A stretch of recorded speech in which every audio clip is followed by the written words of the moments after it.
Olá, vocês gostam ou gostaram, ao que tudo indica, de quatro filósofos que foram arrematados num livro só. Eles eram homens, agora são mulheres.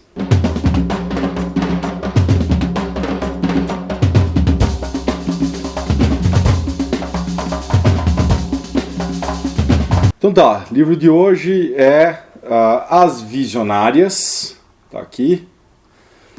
Quatro Mulheres e a Salvação da Filosofia em Tempos Sombrios, de 1933 a 1943. O autor já é conhecido do pessoal aqui no Livrada, porque eu já fiz um vídeo sobre ele, que é o Wolfgang Eilenberger, que escreveu aquele outro livro lá sobre 1919 e 1929, sobre o Wittgenstein, o Heidegger, o Benjamin e o Cassirer. Aqui nós temos hoje quatro filósofas de um período um pouquinho, mais ou menos concomitante, mas um pouquinho mais à frente, que é de 33 a 43, e são elas a Simone de Beauvoir, a Simone Weil, Hannah Arendt e Ayn Rand. Ok. A lógica aqui de hoje é mais ou menos a mesma daquela que a gente encontrou no outro livro. Ele vai pegar quatro filósofas, nesse caso, quatro mulheres, e vai trabalhar com elas, entrecruzando, nesse período de 10 anos, os acontecimentos biográficos, contextuais, portanto, sociais, políticos, econômicos, culturais e tudo mais, com o desenvolvimento do pensamento delas e a produção de obras filosóficas, ok? Como aconteceu lá no outro vídeo, a gente vai perceber que há proximidades e há distanciamentos entre elas, seja na posição filosófica que elas assumem, seja inclusive na disposição geográfica, porque muitas vão estar habitando mais ou menos os mesmos lugares. Duas delas se conhecem pessoalmente acho que é isso. Assim, elas mais ou menos estão no mesmo lugar, mais ou menos vêm da mesma cultura habitam, visitam, cruzam lugares próximos. O que é talvez o mais importante a gente mencionar aqui, de começo, é que de 33 a 43 é um período completamente tenso. Imaginem vocês, crianças, um mundo onde o imbecil completo tivesse ascendido à posição de chefe de uma nação. Imaginem, ok? Imaginem que esse imbecil completo é seguido por um monte de outros homens com disfunção erétil, que também são imbecis completos, e que, porque possuem problemas não resolvidos com papai e mamãe, resolvem descarregar toda aquela energia deles em um monte de merda, tá? Agora imagine que esse grupo de pessoas ascende a um país que está em crise econômica e começa a fazer um monte de trapalhadas. Ok, 33 é a ascensão do Hitler, ok? 33 a 43 é o período em que vai da ascensão do Hitler a uma das partes mais recrudescidas da Segunda Guerra Mundial, que é precisamente onde fica evidente, de 42 a 43 ali, tem a entrada dos Estados Unidos, tem tudo mais, mas é onde fica evidente de que está tendo um plano por parte dos nazistas de eliminação, sim, dos judeus. Tudo isso se enquadra com o fato de que 43 vai ter a morte de uma dessas personalidades, a gente já vai falar disso. Então, o contexto é mais ou menos esse, com exceção da Hannah Arendt, que é alemã e que foge para a França inicialmente. A Simone de Beauvoir e a Simone Weil são francesas, então elas não estão necessariamente nesse perigo iminente no primeiro momento. Tá? Quem talvez estivesse num perigo iminente ou alguma coisa parecida seria a Ayn Rand, que tinha um outro nome lá, ela inventou esse para ela, que morava em São Petersburgo, se eu não me engano, com uma família que tinha perdido as posses com a Revolução Russa, que eram, sei lá, burgueses de pequena monta, não eram aristocratas, não era uma galera ali, e que quando ela foge, quando ela faz a viagenzinha dela para os Estados Unidos, a família fica lá e vai sofrer as consequências do recrudescimento do stalinismo, ok? Perfeito. Mais ou menos esse é o contexto. Vamos falar então de proximidades, distanciamentos. Proximidades evidentes. Simone de Beauvoir e Simone Weil se conhecem e, inclusive, é interessante porque ele faz isso aparecer, sobretudo porque a Simone de Beauvoir menciona a Weil como alguém que ela respeita muitíssimo, ok? E a Weil toma conhecimento, obviamente, da Simone de Beauvoir porque ela foi a pessoa que passou na agregação lá, com mais nova em toda a história, sei lá, alguma coisa assim, passou em primeiro, segundo lugar junto com o Sartre. E de fato era uma pessoa conhecida ali nesses meios bastante pequenos, nesses círculos de alunos de filosofia, doutorandos de filosofia e tudo mais.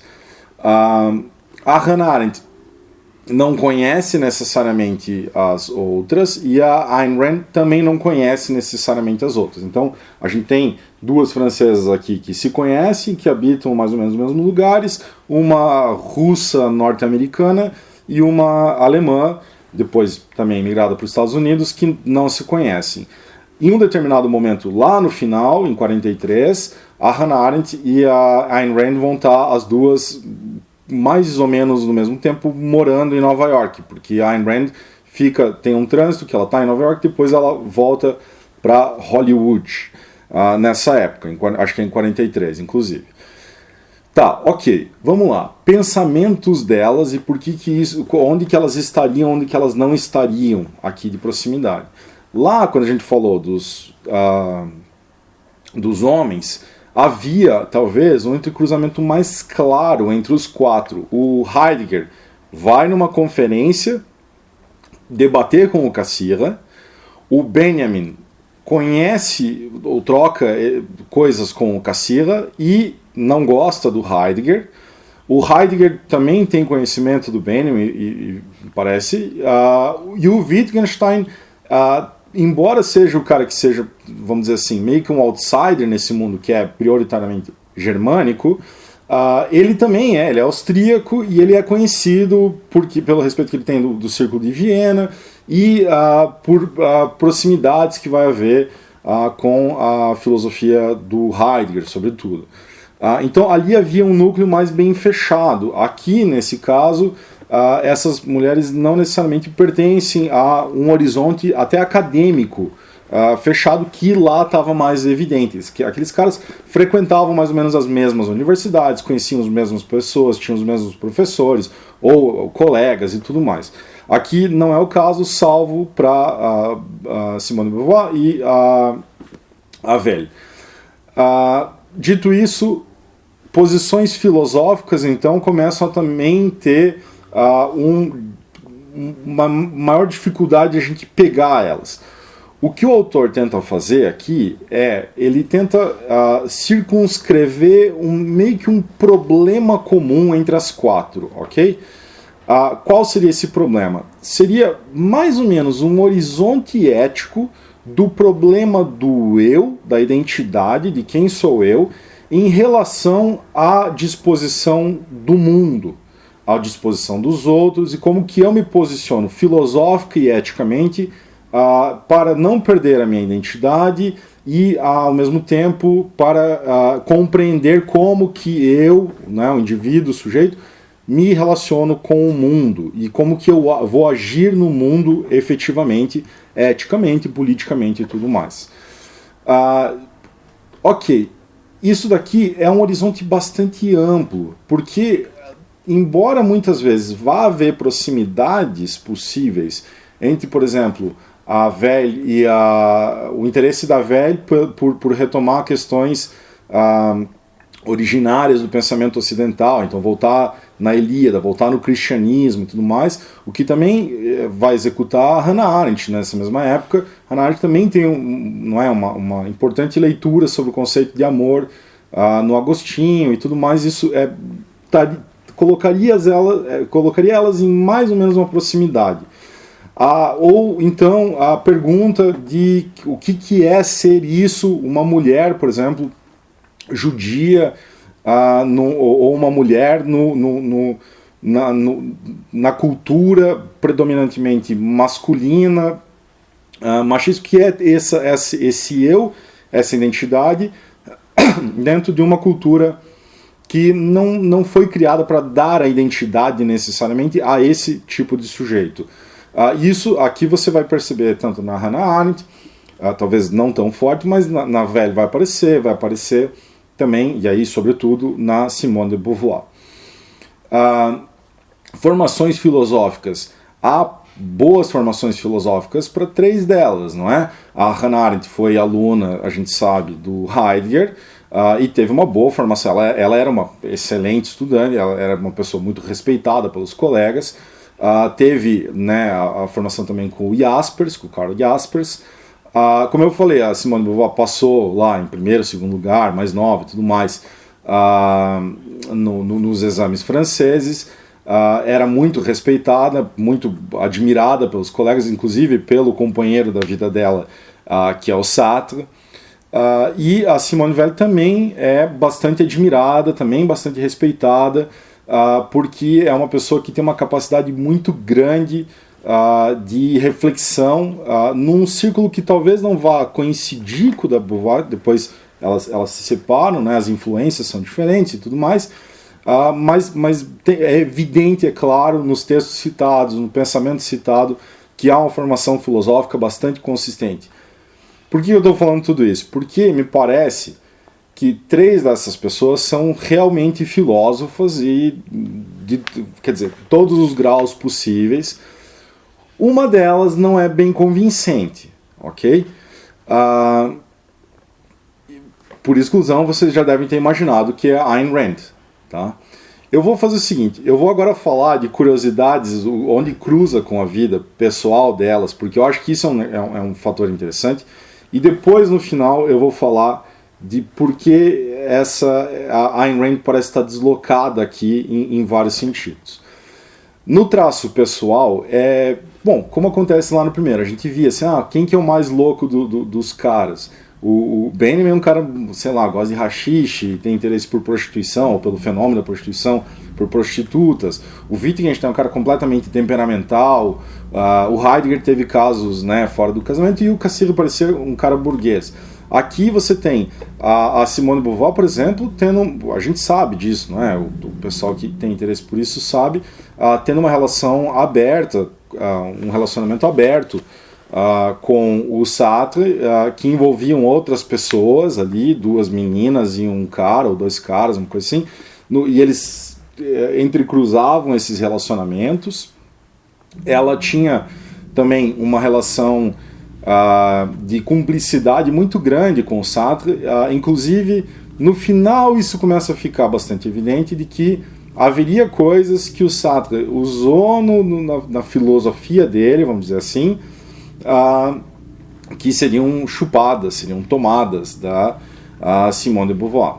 Há o detalhe no caso da Beauvoir o esforço que ela está fazendo para ser uma escritora, né, trabalhar com literatura, e muito interessante a reflexão que aí os efeitos da biografia dela imperam, produzem na produção literária dela, que é uma produção literária bastante interessante. Ela ganha prêmio, né, ganhou o Goncourt, e que está acontecendo mais ou menos ao mesmo tempo da produção literária também do Sartre, e aí é interessante ver isso, assim, ver esse movimento. Inclusive um detalhe que me pareceu assim, é que o Sartre vira meio que uma figura um tanto quanto patética às vezes, quando colocado do lado dela, que é uma pessoa fantástica, assim, e um cara meio bobão, às vezes meio, sabe, perdido, não sabe o que está fazendo, quando nas reflexões dela pareciam por vezes que era ela que se sentia dessa maneira, assim. No caso, então, esses são elementos da vida pessoal dela.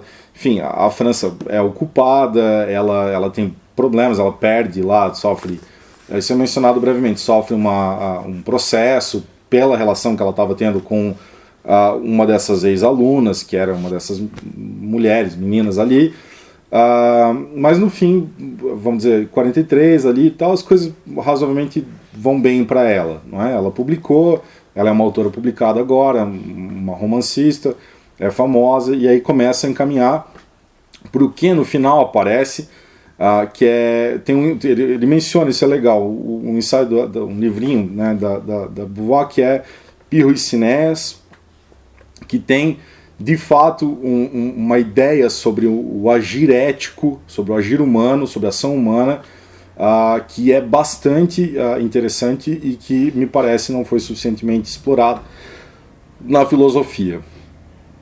No caso da Hannah Arendt, por exemplo, a gente vai considerar nos traços biográficos, a gente já sabe, ela teve lá o caso com Heidegger, mas ali onde a gente pega ela está muito envolvida com a questão judaica. Ela escreve um livro sobre uma personagem histórica, que é uma mulher mais ou menos ali no século XVIII, XIX, que ocupa uma certa posição social importante na Alemanha, mas ela faz uma leitura dessa mulher, dos escritos dela e tudo mais, de como ela tem que apagar o judaísmo dela para se converter em uma pessoa germânica ou aceita pela sociedade. E aí a Hannah Arendt faz uma leitura bastante interessante, porque é o que ela está vivendo, inclusive. Ela tem que sair da Alemanha, ela se divorcia mais ou menos nessa época, ela começa um outro relacionamento com um cara que daí vai ser o segundo marido dela para o resto da vida. Ela tenta levar a mãe, ela vai presa, não é? Ela tenta conversar com o Benjamin, ela fica esperando o passaporte, ela vai ter que cruzar os Pirineus andando, enfim, todos esses detalhes ali. Trabalha em associações ou coisa de judeus que estão tentando ir para a Palestina já na época, né? Ela é amiga do Gershom Scholem, que era também amigo do Benjamin, e acaba então em Nova York, onde já mostra, aqui no final, ali em 41, 42, 43, já começa a mostrar que as opiniões da Hannah Arendt sobre o sionismo não fecham exatamente com as opiniões prioritárias ou majoritárias dos grupos de judeus que estão lá nos Estados Unidos, né, sejam imigrados ou sejam norte-americanos. Isso depois também fica evidente lá no caso Eichmann, então é uma pincelada para o futuro. Agora vem a personagem, a Simone Weil talvez seja a personagem em termos de biografia, em termos de personalidade, mais interessante. Por quê? Ela é uma pessoa baixinha, muito magra, genial, quer dizer, os escritos dela mudam, assim, ela começa interessada com questões da classe obreira, né, operária, e ela faz de tudo para se engajar, e ela vai para a Revolução, vai para a Guerra Civil Espanhola, e ela depois volta e ela tem um momento lá de conversão mística a uma espécie de cristianismo que é muito peculiar dela, e aí, enfim, ela é também judia, mas diz: eu nunca frequentei sinagoga, não tenho nada da tradição, acaba indo para os Estados Unidos, depois indo para a Inglaterra, e aí na Inglaterra ela falece de tuberculose e inanição. Agora, esses traços aqui, esses elementos factuais da vida de Simone Weil, não chegam nem perto do quão peculiar ela era, porque ela é uma pessoa bastante intransigente em várias coisas, e com ideais completamente disparatados ou descolados da realidade em muitos sentidos, assim. Quando ela vai para a Revolução, lá para a Guerra Civil Espanhola, ela vai, se voluntaria, os pais vão atrás dela, porque sabem o quanto ela é frágil e tudo mais, e ela não vai se voluntariar simplesmente, ela vai, chega para os caras e fala assim: não, eu quero comandar um batalhão para ir, ou eu quero agir como espiã para ir lá fazer. Era uma missão suicida, assim. Você vê que constantemente ela está tentando se colocar em posições de mortificação de si, de anulação de si, de martírio, de sacrifício, que a elevariam a uma posição de heroína. Assim. Ela tem sempre essa ideia um pouco vã de si mesma, como eu sou completamente altruísta, mas que envolve por trás esse espectro de uma perspectiva heróica. Ela vai então lá pra Espanha, mas os caras não botam uma arma na mão dela, porque ela é míope, porque os caras falam, não, você tá maluco, ela não vai aguentar o coice da arma, não vai matar alguém aqui dos nossos. Ela acaba tendo um acidente pisando, acho que foi numa panela de óleo quente, aí os pais têm que ir lá e recuperar, buscar ela, levar ela pra França de novo. E aí na França, quando ela tem a conversão mística, também aquilo vem com uma mortificação de si. Ela tem problemas os pais ficam insistindo para que ela coma, porque ela não come. Quando ela está trabalhando com os operários, ela dá, ou quando era professora também, ela fica com o estritamente mínimo do salário dela e o resto ela bota na mesa e distribui entre as pessoas. E isso acarreta no final a ela chegar na Inglaterra, pro De Gaulle, pro pessoal da resistência que estava fora, estava organizando a resistência francesa, e de novo pedir uma missão que é basicamente suicida. Ela quer ser heroína de qualquer forma. Quando os caras falam, não tem condição, você não enxerga, você tá pesando, não é só pele e osso aqui e tal, porque ela já está doente, aí ela adoece de vez e acaba, no final ela recusava a comida que era oferecida para ela, porque ela fala, não, mandem para a França, mandem para as pessoas que têm necessidade lá.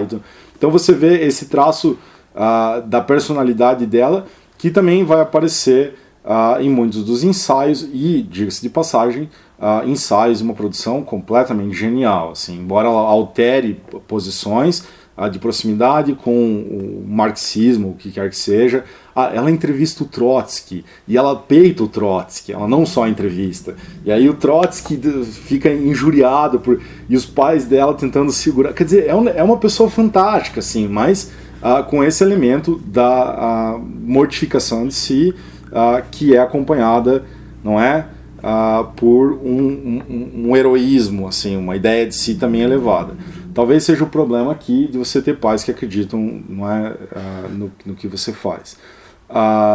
Faz mal. E aí a gente vai para a última pessoa, porque essa pessoa com certeza teve pais que acreditavam no que ela fazia e ela não tinha justificativa nenhuma para achar que ela fosse aquilo que a velha Beauvoir ou a Hannah Arendt eram. A Ayn Rand me pareceu deslocada aqui pelo seguinte: ela fez um curso de graduação de filosofia lá em São Petersburgo. Ela não tem nenhuma não há nenhum indício de que ela tem uma formação sólida em filosofia, salvo o fato de que nos cadernos dela, diário, não sei o quê, ela menciona Nietzsche e Ortega y Gasset, sabe? Quer dizer, o básico do básico de um pensamento conservador ali, de direita ou individualista da época, que é da década de 30.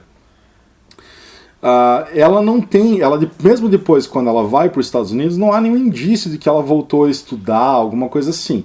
A parte que talvez seja admirável é que ela muda russa para os Estados Unidos, sem saber um puto de inglês, e ela aprende, ela se esforça, ela vai lá e não é, aprende a escrever em inglês, e ela vai passar a escrever em inglês. Ela cria um nome para ela, que é para simular o I, o eu, porque vai ser toda a coisa dela, vai ser esse individualismo. E acaba ali, ela é muito esforçada. Só que ela chega nos Estados Unidos e ela vai para Hollywood, porque ela quer ficar famosa, ela quer escrever livro, ou escrever roteiros ou peças de teatro, e ela até chega a ter algum êxito indo e vindo, assim. E esses anos que a gente pega aqui são os anos em que ela, enfim, chega nos Estados Unidos, ela tem esses pequenos êxitos, uma peça que dá certo, e que estoura na Broadway, mas que depois o filme meio que não dá. Ela faz contratos para o primeiro romance, e aí ela não atrasa, e ela não entrega, depois o que seria a filosofia dela, eu digo isso muito entre aspas, que é o objetivismo e tudo mais, é na verdade uma espécie de... que a ideia seria fornecer o aparato, o fundamento moral ou ético de sustentação do capitalismo, assim. Quer dizer, nada mais não parece mais do que uma sustentaçãozinha do American Dream, ou American Way of Life, alguma coisa assim. que vem com todas aquelas baboseiras de excepcionalismo dos Estados Unidos, porque aqui é a terra da liberdade, blá, blá, blá, blá, blá. Tudo feito sem reflexão, sem crítica, sem nenhum método. O que ela teria produzido é o romance lá, o Atlas, como é? Tem dois romances, que é o Atlas Shrugged. Mas acho que esse, português? Esqueci como é que é. ele tem em português. A Revolta de Atlas. A Revolta de Atlas. Mas ele tem um outro dela que é anterior a esse, que é o que ela está trabalhando e tal. Aquele como é que é? The Fountainhead. Que é que ela está trabalhando nessa época, que é de um arquiteto. Né? A ideia da Ayn Rand, se eu puder resumir assim, é de um individualismo adolescente, tipicamente norte-americano, vamos dizer assim, de que não importa o coletivismo, os outros, ou qualquer ideia de sociedade, o que importa é o eu, e o eu que se autossustenta e que faz de si mesmo a grandiosa realização de todas as potências humanas e blá, blá, blá, blá, blá. Como eu disse, não tem nenhuma base filosófica aqui, salvo essas leituras muito sortidas. É uma coisa que tem, é uma crença dela em si mesma. Assim. Parece que aquele Rourke, que é o personagem principal, esse arquiteto, ela teria baseado nela. E aqui já vem o primeiro ponto cego. Ela cria um personagem que é um homem para basear uma mulher. Quer dizer, ela nem consegue colocar a si mesma em reflexão na posição de onde ela está. E as consequências do que ela produziu em comparação com as outras três é irrisória. Assim, ela influenciou o cara que era o presidente do Banco Central norte-americano. Grande merda. Assim, Inspirou o Rush. Newport e tal, né? 2112, Anten, essas coisas. O Anten é por causa do livro o Anten, é o livro dele, Red. Sei. Então, é uma coisa. Gostava muito. Puta que merda, né? Porque era uma puta baterista. Mas enfim, ela, assim, o que você vê hoje aí é uns ANCAP de merda, sabe? Vamos vir encher o saco aqui, tem um monte. Mas sabe, esse liberalzinho adolescente, essa coisa aí que, assim, não tem fundamento nenhum. Esses caras que ela tentou fazer um grupo de libertários, aí você vê os nomes do pessoal que tá ali com ela, é tudo uns bosta, que não serve pra nada, hoje ninguém mais lembra, assim, não, sabe, não tem consequência nenhuma. Então, me soou estranho, eu digo, não sei se a Rea Eilenberg vai ver isso daqui, mas me soou estranho a inclusão dela, assim, como os visionários, porque um dos elementos de ser visionário é que ela vai chegar em alguma coisa, vai produzir efeitos, não é? Essas visões têm de fato apontam para alguma coisa. Hoje a gente pode ver que muitas das reflexões das três, não é? da Beauvoir, da Velle e da Arendt, tiveram consequências e são importantes para a reflexão filosófica contemporânea. Não parece ser o caso da Ayn Rand e não é implicação minha, assim, não, é completamente ignorado pela academia porque ela não tem nada para oferecer, salvo vender aí esses romances que inclusive literariamente são muito ruins, assim, são coisa muito... Você vê toda a disposição ao longo aqui da reflexão de literatura da Beauvoir nos romances dela, ou dela e do Sartre, sobre o que é uma peça, elas depois, no final, já amigos do Camus, e aí essa posição.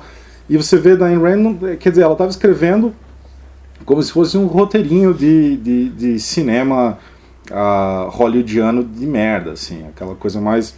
Então não faz sentido. Eu até fiquei pensando se não haveria uma quarta pessoa, uma quarta mulher mais interessante. E o primeiro nome que me veio à mente foi a Edith Stein, que era colega do Heidegger e morreu num campo de concentração. Era judia, mas se converteu ao catolicismo e morreu ainda assim num campo de concentração. Então eu não sei, eu pensei na Edith Stein, mas talvez a gente pudesse considerar, enfim, há outras autoras, outras pensadoras. A gente sabe, e é importante falar isso, assim, a gente sabe que historicamente as mulheres foram preteridas, sim, não era um lugar que era colocado para elas, como também não foi colocado para uma série de minorias, não é? É só pensar como é, o Kant ficando puto quando o Maimon escreve e reclamando, fala, esses judeus que vêm aqui roubar nossas ideias, não sei o que. Quer dizer, era mais difícil sim para minorias. Eu nem imagina filósofo negro antes do século XX, não é? Ou teve um lá na Alemanha no século XVIII, porque completo acaso, assim, no século XIX começa a aparecer mais, mas as mulheres não ocupavam essa posição, e não ocupavam por que a gente sabe, por uma sociedade machista, misógina, enfim, tudo mais. Mas existiam sim, sobretudo aqui no século XX, nessa época, algumas mulheres de destaque, algumas mulheres com ideias fantásticas, com leituras fantásticas, com uma capacidade intelectual maravilhosa. Não é o caso da Ayn Rand, e eu fiquei meio, ok, não dava para colocar. Inclusive a Edith Stein estava no círculo do Russell, que é a fenomenologia, cruzaria com a Simone de Beauvoir, a questão da simpatia, ou com a Arendt, enfim. Fiquei meio com essa vozinha por trás aqui, dizendo, podia ter sido diferente. Dito isso, não diminui o livro. Eu achei um livro bem interessante. Acho que é válido assim, a gente considerar, sobretudo aqui, assim, colocar esse livro aqui do lado do livro lá dos caras e ver que as dificuldades que elas passam para realizar as coisas não são as mesmas dos caras, assim. Sabe, relação com família, relação com a sociedade, relação com uma série de coisas, vão ter um complicador bem maior para elas do que vai ter para os caras. Isso me parece completamente evidente, assim. Fora isso, eu acho que é importante um livro que mostre, quer dizer, na mesma época está acontecendo pensamento autônomo, válido, e que até hoje merece muito estudo, sim.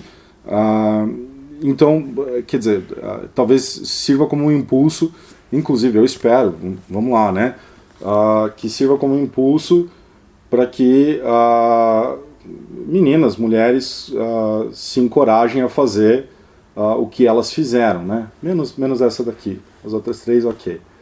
Você acha que escreve melhor, literariamente falando? Literariamente falando, cara, eu gosto muito do que a Beauvoir escreve, mesmo assim, acho que ela escreve. A velha escreve muito bem, é muito legal de ler, os ensaios dela são muito legais de ler, e eu acho que talvez o pessoal, a Hannah Arendt tem uma precisão que é brilhante, assim. Eu acho legal da Hannah Arendt porque a escolha dela de escrever em inglês, assim, a gente tornou ela uma filósofa mais objetiva. Né? Mas você sabe que lendo as coisas dela, por exemplo, essa tese do Amor em Agostinho, ou ela é precisa também alemão, sabe? Ela é uma pessoa que tem uma capacidade de pensamento muito claro, muito objetivo, assim. Às vezes você pega outros colegas lá da época, o próprio Heidegger foi professor, né? E os caras e ela vai na mosca, no ponto, assim, no alvo. O que é raro para qualquer ser humano, muito raro de você encontrar alguém que tem essa capacidade. E a Hannah Arendt mantém os últimos, não é, a origem do totalitarismo, que começa a ser formulado aqui nessa época. Mas depois também, não é, A Vida do Espírito, que é o último livro dela lá, que ela não terminou, é um livro fantástico, um livro maravilhoso, e você percebe isso. Então é isso, fica aí a dica para vocês. Eu espero que, enfim, de verdade, se a gente nunca fala isso, né, não dá para ficar até de proselitismo, mas meninas, mulheres, leiam esse negócio aqui, sabe? Vocês têm que ter mulher mesmo na academia e na filosofia. Porque se eu ficar só esses caras aí, puta que pariu. Notícias finais da coisa. O Murilo é de fato lindo. Ele tá rindo aqui.